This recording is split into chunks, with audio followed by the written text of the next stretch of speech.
Bonjour. Donc aujourd'hui on va se retrouver pour une vidéo au niveau d'un nouveau chapitre, le chapitre 2, c'est-à-dire les gaz. Alors on va en fait principalement s'occuper des gaz parfaits dans cette première partie. D'abord un petit mot sur la pression. Donc comme vous le savez, un gaz va remplir uniformément tout contenant et bien entendu il se compresse facilement et se mélange concrètement avec tous les autres gaz. Donc tous les gaz sont solubles les uns dans les autres. Une des propriétés les plus évidentes de cet état physique est le suivant, c'est-à-dire que le gaz va exercer une pression sur son environnement. Donc par exemple si on gonfle un ballon, l'air qu'on insuffle dans le ballon va venir pousser sur les parois élastiques du ballon et ça va lui donner sa forme. En fait, ce qu'on sent, c'est la pression du gaz à l'intérieur du ballon. Ça, je suppose que c'est connu, ces notions de pression. À quoi ça correspond en fait ces pressions? En fait, ce sont les molécules de gaz qui vont venir percuter les parois du contenant et ainsi exercer une pression. D'accord? Donc, il y a une chose qu'il faut bien se rendre compte, c'est que la pression va par exemple dépendre du nombre d'atomes ou de molécules que contient le gaz, c'est-à-dire ça va dépendre de N, le nombre de moles. Plus on a de moles je ne sais pas moi, si on prend du dioxygène dans un contenant, plus le nombre N est élevé et plus on va avoir une quantité importante de molécules de dioxygène qui vont venir percuter sur la paroi, donc ça va en fait augmenter la pression. Alors, si on s'occupe dans un second temps des unités de pression, vous savez, il y en a beaucoup des unités de pression et historiquement, les premières unités de pression sont les millimètres de mercure ou les torrs en référence au scientifique qui l'a trouvé, il s'appelait Torricelli. Donc les unités de pression furent longtemps basées sur les mesures de la hauteur de la colonne de mercure. Donc c'est pour ça qu'elles sont exprimées en millimètres de mercure, en centimètres ou en pouces. L'unité millimètre de mercure est souvent appelée torr en l'honneur, comme je vous l'ai dit, de Torricelli. Alors, une unité de pression apparentée qu'on utilise plus en chimie, c'est l'atmosphère. Donc une atmosphère, donc on l'écrit ATM. Une atmosphère, ça vaut 760 mm de mercure ou 760 torr. Alors, on n'est pas là-dedans dans des unités du système international. Parce qu'en fait, comment on peut définir une pression? En fait, une pression, c'est une force exercée par unité de surface. Qu'est-ce que ça va donner? La force, c'est du Newton. Les unités de surface en système international, c'est des mètres. Donc, une pression va être donnée par des newtons par mètre carré. Et qu'est-ce qu'on va appeler? Quelle est l'unité qui correspond au newton par mètre carré? Ça va être, en fait, les pascals.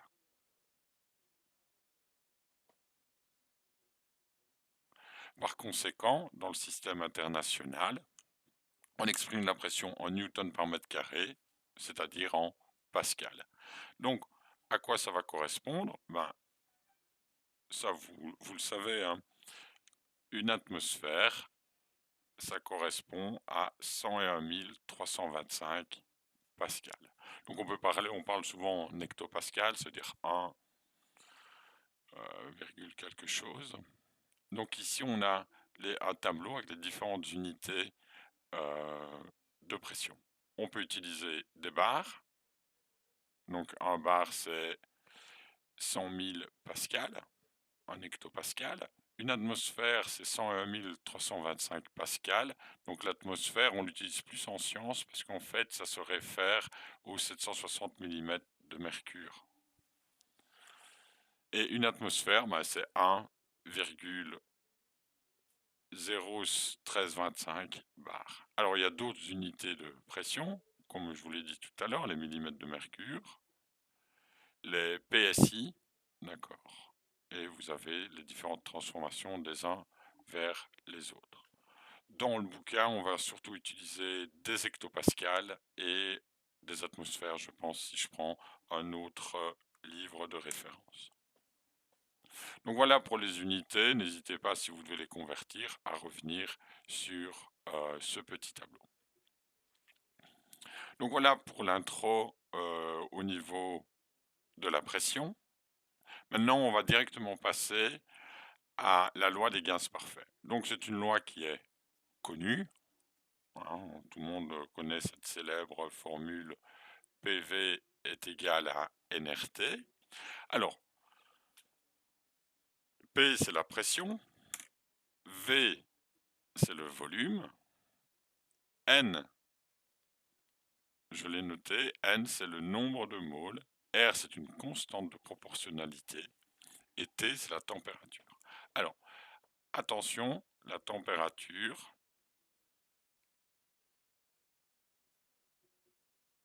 elle est exprimée en Kelvin, d'accord?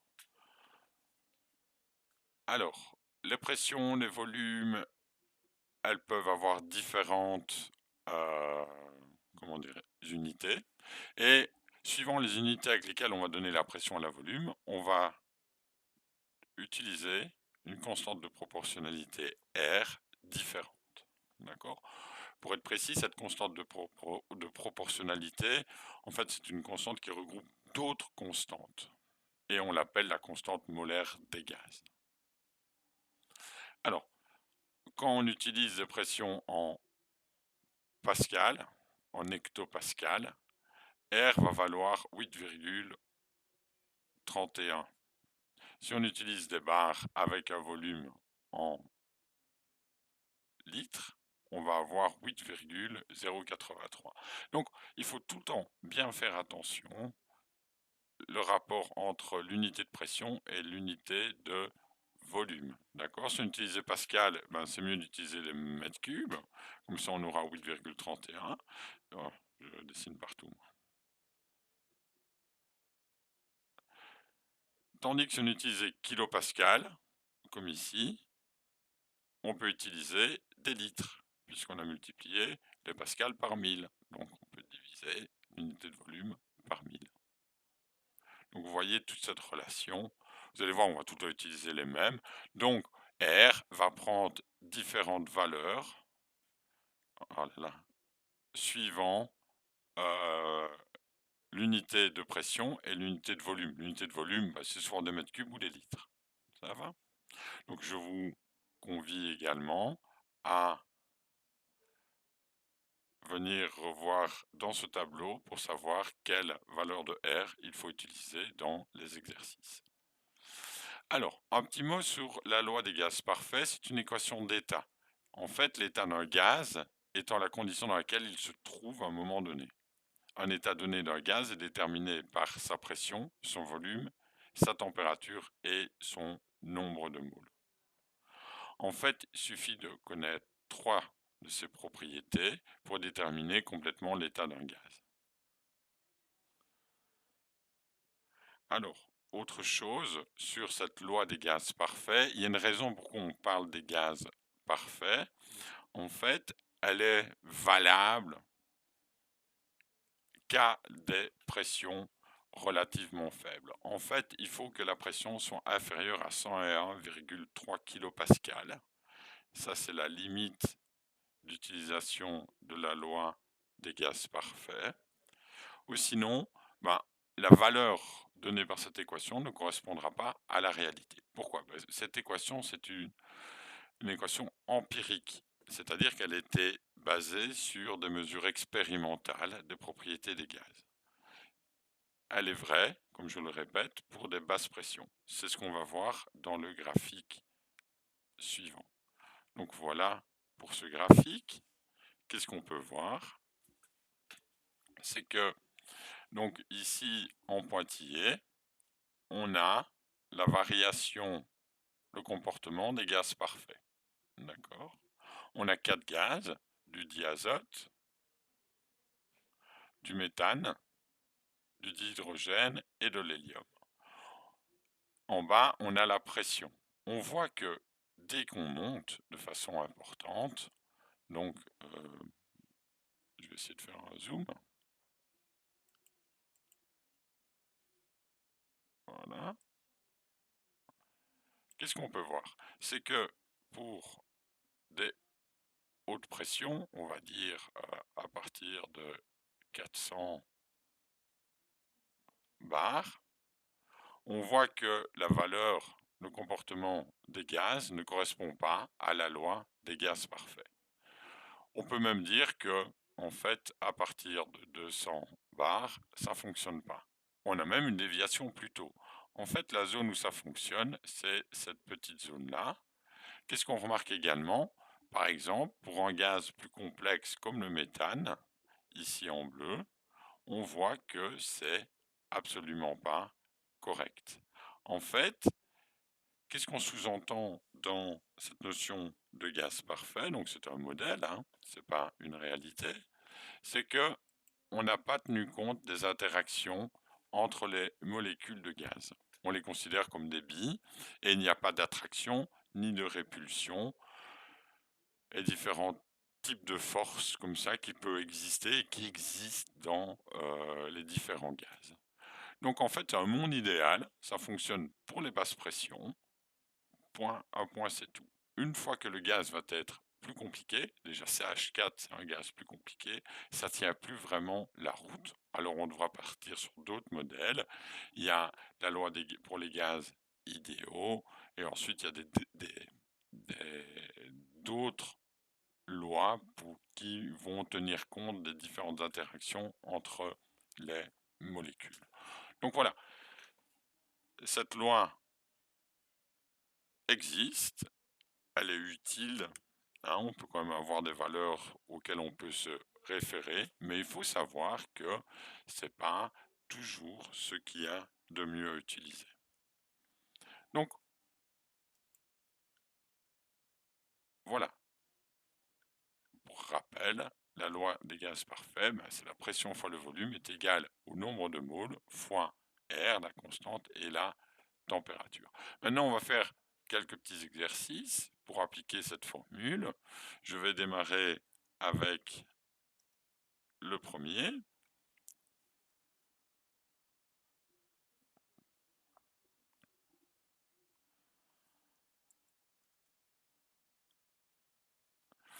Qu'est-ce qu'on a dans cet énoncé?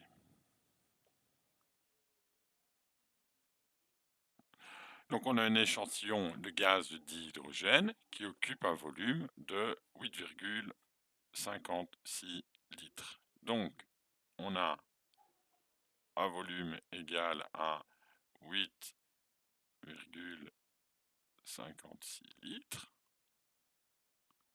pour un gaz H2.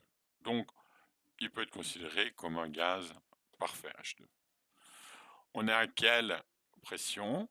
On a une pression qui est égale à 152 kilopascal. On a une température qui est égale à 0 degrés Celsius. Donc cette température, on va devoir la transformer en Kelvin.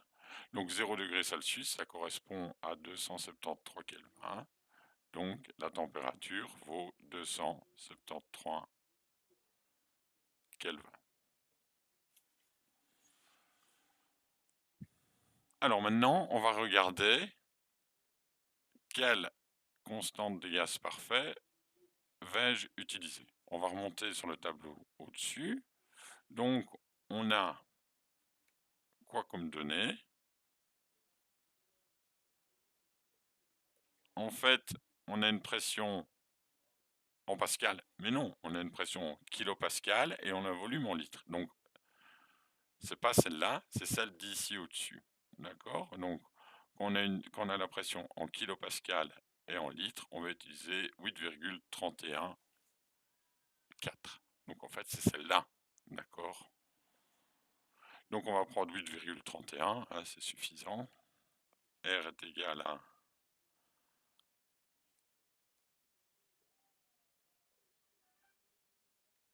8,31.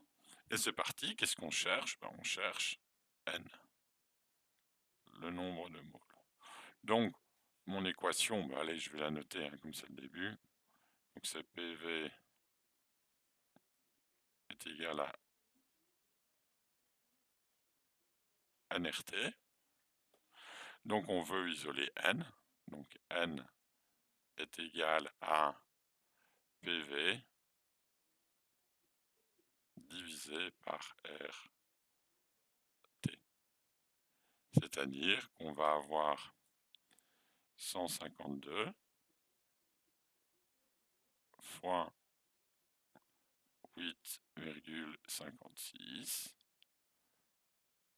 divisé par, il me faut quoi? R, on l'avait déterminé, c'est 8,31 fois T qui est de 273. Donc ça va être égal à 0,57 moles. Voilà, c'est vraiment un exercice tout simple.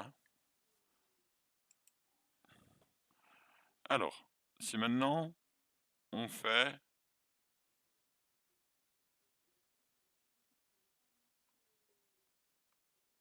le 2. Donc, qu'est-ce que j'ai là-dedans? On a un volume d'ammoniac de 3,5 litres à une pression de 170 kPa. On va comprimer le gaz pour obtenir un volume de 1,35 litres à une température constante. Qu'est-ce qu'on demande? C'est de calculer la pression finale. Donc ici, on a un état de départ et un état final. Si je reprends, donc la première condition, ça c'est à noter, c'est que la température, elle est constante.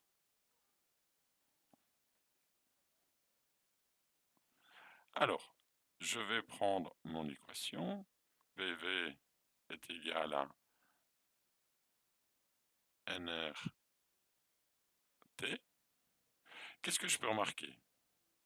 C'est que, on va changer de couleur, ici, à droite, j'ai les variables constantes.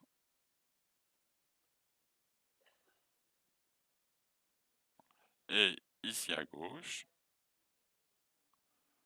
j'ai ce qui change.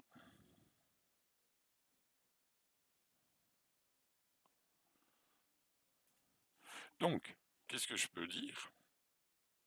Je peux dire que, par exemple, P1 est égal à 170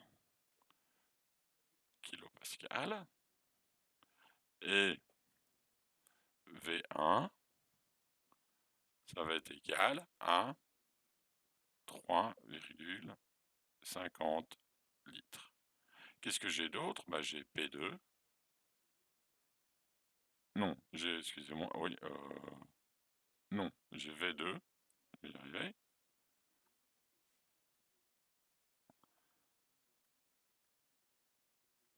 Est égal à 1,35. Donc, je peux noter que P1 V1 est égal à nRT et P2 V2 est égal à nRT. Donc, P1 V1 est égal à P2 V2. Voilà, l'exercice est fini, puisque qu'est-ce qu'on cherche, nous? On cherche P2. Donc, comme inconnu, on a P2. Qu'est-ce qu'on a? Allez, je vais prendre de l'orange. On a P1, V1, V2. Je retrouve tout ça dans mon équation. Donc maintenant, je peux noter que P2 est égal à V1 divisé par V2 fois P1. V2 va être égal à 441 kilopascal. Et voilà, c'est tout simple. Alors, comme moi j'ai bien travaillé, ben, ça va être à votre tour. Je vous donne, vous avez la chance, vous avez 2 exercices à faire, le 3 et le 4. Ils sont du même ordre, d'accord? Moi, je vais faire ensuite, ce que je vous conseille, c'est de faire une pause à cette vidéo et de faire les exercices. Ensuite, vous reprenez la vidéo et vous venez réécouter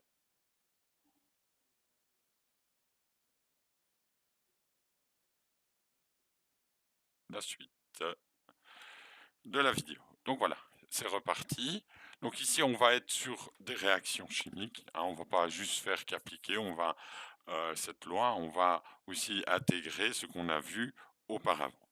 Donc on a un mélange de méthane. Donc le méthane, qu'est-ce que c'est? C'est du CH4. À quelle température? À une température de 25 degrés et à 167 kPa. Avec un volume de 35 litres à 31 degrés. Donc je répète, on mélange 2,8 litres de méthane à 25 degrés et à 167 kPa à 35 litres d'oxygène à 31 degrés et à 127 kPa. On enflamme les deux mélanges pour produire du dioxyde de carbone et de l'eau. Qu'est-ce qu'on demande? C'est de calculer le volume de CO2 produit à 253 kPa et 125 degrés. Donc on a plein d'informations. Alors, en fait, on va un peu regarder ce qu'on a. D'abord, on va écrire la réaction chimique qui se passe. Qu'est-ce que je vais? J'ai du méthane, donc du CH4, que je fais réagir plus de l'oxygène. Et qu'est-ce qu'ils me disent? Qu'on produit du dioxyde de carbone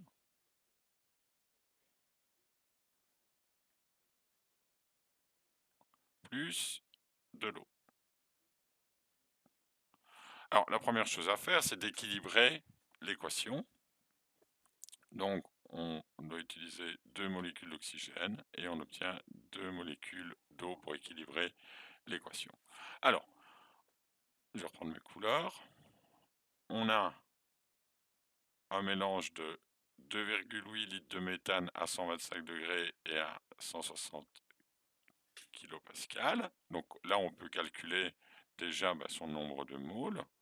Le nombre de moles de CH4, ça va être égal, vous le savez, on l'a dans PV est égal à nRT, ça va être égal à PV divisé par RT, donc ça va être égal à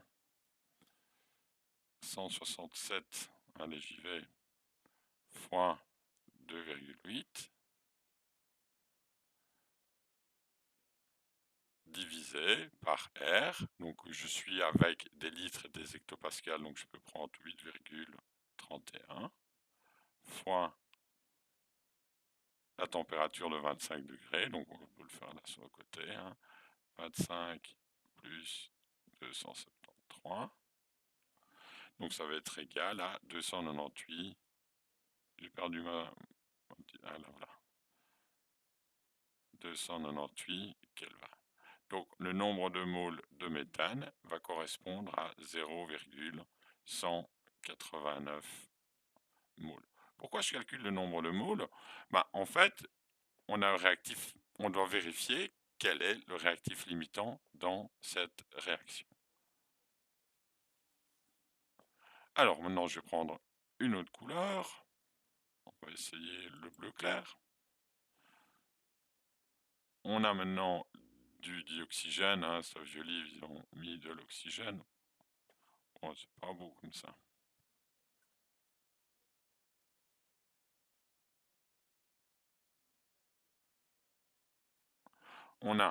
Maintenant on va calculer notre oxygène, le nombre de moles de O2. Ça va être égal à, on va faire la même chose, hein, donc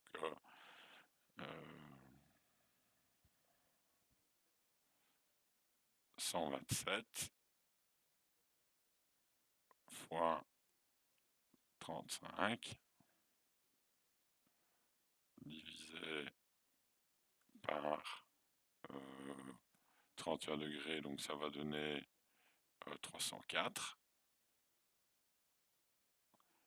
fois, pas plus, 8,31. Donc on va avoir 1,76 moles. Est-ce que c'est assez? Non. En fait, je dois bien faire attention que j'ai un coefficient stéchiométrique de... En fait, j'ai des problèmes, c'est pour retrouver mon truc de 2. Ça va? Donc en fait, une mole de méthane réagit avec 2 moles de dioxygène. Qu'est-ce que ça veut dire? Ça veut dire qu'il me faudra combien de moles d'oxygène? Donc, il me faudra 2 fois, là, on va le diviser par 2. Donc on va utiliser, pourquoi j'ai mis, je me demande si ma valeur est juste.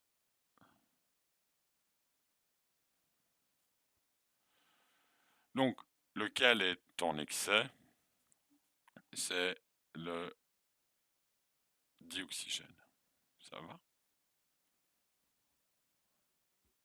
Parce que combien de molécules de dioxygène ai-je besoin pour réagir avec 0,189 moles de CH4? Ben, j'en ai besoin de 2 fois 0,189. Donc, c'est bien le dioxygène qui est en excès. Donc, pour calculer la quantité de méthane produite, excusez-moi, de méthane, de CO2 produite, ben, je vais me référer au nombre de moles de méthane. Donc, c'est parti.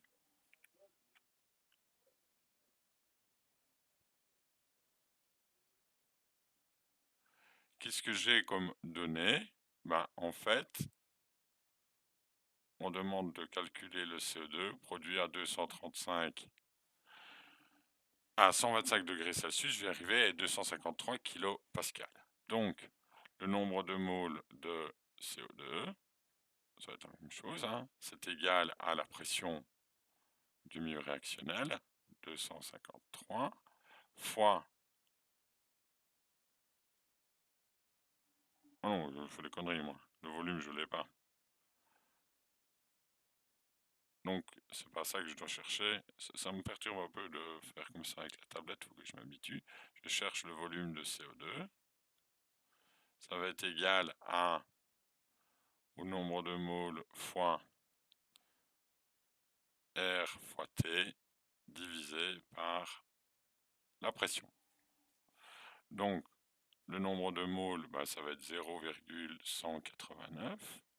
Puisque j'ai un rapport de 1 pour 1, une mole de méthane produit une mole de dioxyde de carbone, fois R, bah, ça va être tout le temps le même dans cet exercice, 8,31, fois la température, elle va être de, je regarde, ça évite de calculer, 398 Kelvin,